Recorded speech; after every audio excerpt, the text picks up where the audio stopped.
Beginning of the season, I thought Devin Booker should be the point guard because he's been playing in the system for a while. He knows the system, and I thought he was the better option at the moment. Now, seeing Bradley Beal do what he's been doing the last week or two, I do think that Bradley Beal is the better option at point. Hank McCoy.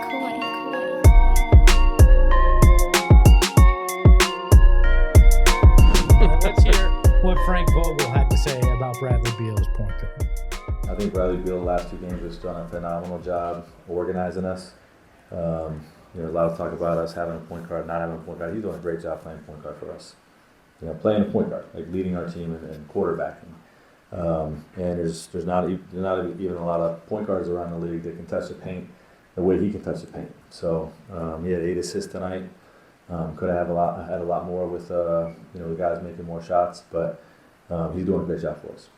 Wasn't just Frank Vogel that touched on it, though. Kevin Durant also had some things to say about Bradley Beal at point. Yeah, I mean, coach is expecting Brad to play a role. I mean, he's brought the ball up before, but I think he's playing like traditional point guard right now, where he's setting up the offense every single time down.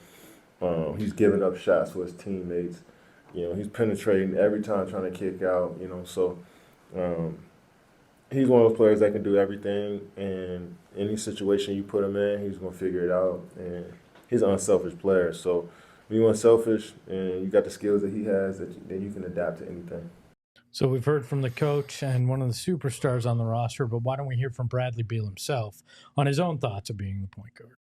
Yeah, I mean, a little bit, yes and no. I still am attack mode. I still have the mindset of a scorer and still have that ability, but I also understand that I have to be able to generate shots for us and get us good quality looks and, find ways to get guys open ones, find ways to get Kev easy shots and, just generate good offense. We know we can score. We know we're very talented, but we still got to make sure it's flowing, pebbles and smoothly, so we have a really good flow of that and good understanding of it. Coaches have given me film to break down and kind of see where we be better at and generate a lot of good shots.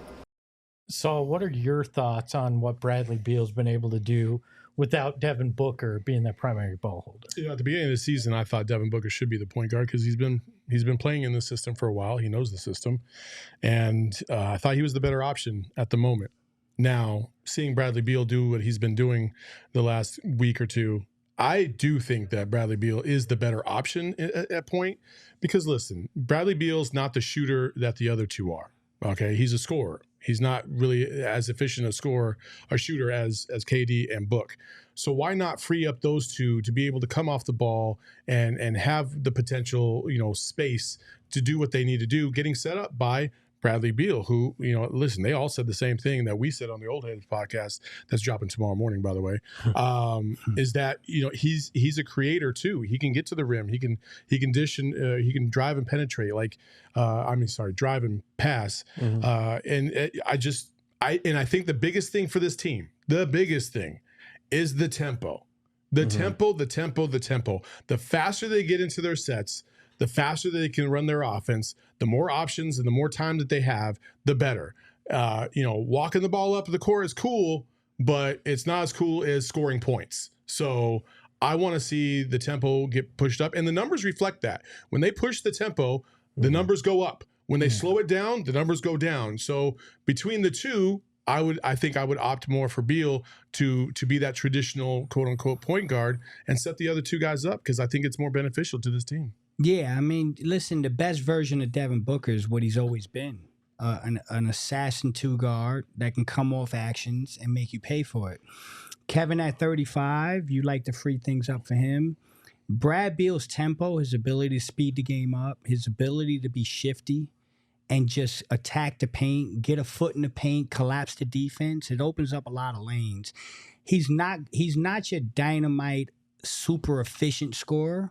He's more, I don't want to call him a streaky scorer, but he's a flow of the game scorer. Like he's one of those guys that, you don't expect Brad Beal to come down and hit 5-6 jumpers in a row. But he works his way into games.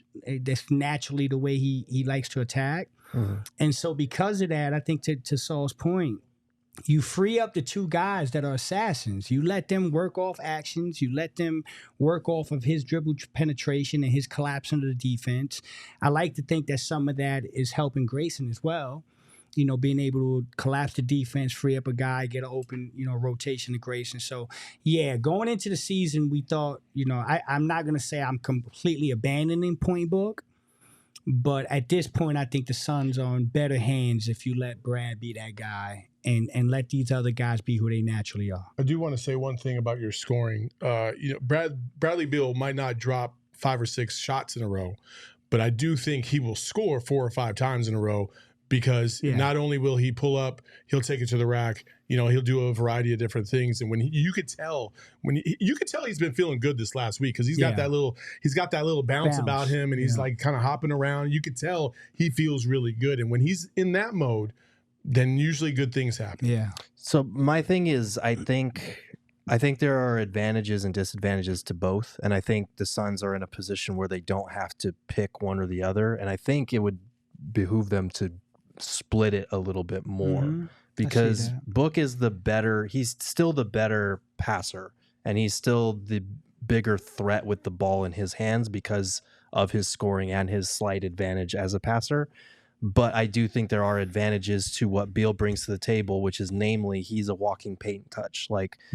He has been getting downhill a lot. This is actually a stat from our friend David Nash. He has 62 drives over the last 3 games, and that averages out to just under 21 per game. That would rank second in the NBA behind Shai Gilgeous-Alexander this season. So he's made it his focus with Booker out to get in the lane, and that sets up their entire drive and kick game.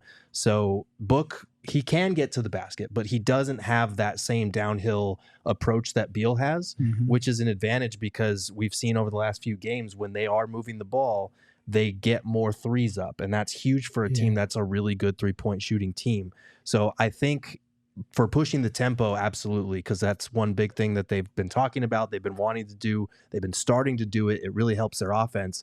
But in the playoffs, when it slows down to a half-court game, sometimes there will be advantages to Book handling the rock in those possessions, and I think it's good that they have both options to explore. But I think we're getting the misconception of playing with tempo and people thinking that's like transition.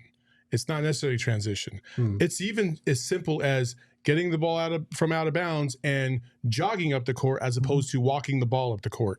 You save 3 or 4 seconds that way. On the shot clock. That makes a big difference for this team. Yeah, wasn't the whole point in constructing a team like this that it could be either of them at any point, bringing running the offense? And I think what happened was with Beal's early injury, you defaulted to Book being the main guy, and it kind of remained that way when Brad got back and then went out again as well. And I think now we're seeing what it looks like with Brad. So now you got to change a pace, which I think is important because it keeps teams off balance. You can't just, cheat in any way when all 3 of them are playing now, because you do have 2 guys that can be the primary ball handler that have different styles. And I think it is important to have Brad run it a lot with that tempo because it puts Book in that assassin role, as Frank Vogel likes to say, off ball.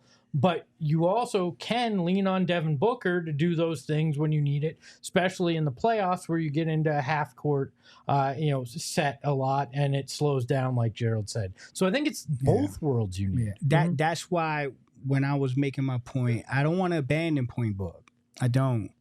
I think there's a world, like G is saying, where you can incorporate the 2 of them. I also, I say this a lot, and some people go at me for saying it, but, when injuries happen, there's always a blessing in disguise for me. When the Book injury happened, the blessing in disguise was we got no choice now. Brad's going to have to be Brad, and Kev's going to have to be Kev. And in the last 2 games, we've seen that dynamic work. We've seen them take over the overtime in Denver. Right. We've seen them in spots yesterday pick their spots. And, when it's getting a little too uncomfortable, Brad get to the bucket. Brad get 2 free throws. KD hits some. So I do think that the blessing in disguise now is that you're seeing kind of what the blueprint has been all year. But without Book being out, I don't think you get to see this iteration of it. And so now, now it's going to be interesting. Here's the counter to that. Now it's going to be interesting when you reincorporate Book, whether it's tomorrow or against Cleveland. When you reincorporate Book, do you kind of stick with what we're doing, or do you go back to what we were doing before the injury? Because I think if you go back to what you're doing before the injury, you're doing yourself a disservice. I think you kind of stick to what we're doing, incorporate Book, and then go to Book in spots as point Book throughout the game. But I just like this. I like Brad Beal being able to touch the paint, like you said, right, and get to the free throw line and just cause defenses to collapse. Because when that happens, we just become a better shooting team, and we get more volume shooting. Well, and you'll continue to stagger Beal and Book's minutes. So of course, when one's off, the other one's out, and so you're naturally going to get each of them running that. I do also think that, I'm kind of interested to see the evolution of these two as we move forward through the season. As Gerald pointed out, Book has been, he's been serviceable point, right? Mm-hmm. But I also wonder, you want the peak of each player, right? What's the best thing for the team and what's going to get them to that highest level? And as Bradley Beal has kind of gotten a little bit more comfortable in this particular, iteration of his role, I can see the vision a little bit more of him being the facilitator versus Book and KD, because I think he would be a better facilitator than scorer, and Book would be a better scorer than facilitator because he's so efficient from the field. And so I want those two strengths with KD and Book shooting wise rather than their passing ability, because I think if you sacrifice their scoring for the passing, that lessens our potential.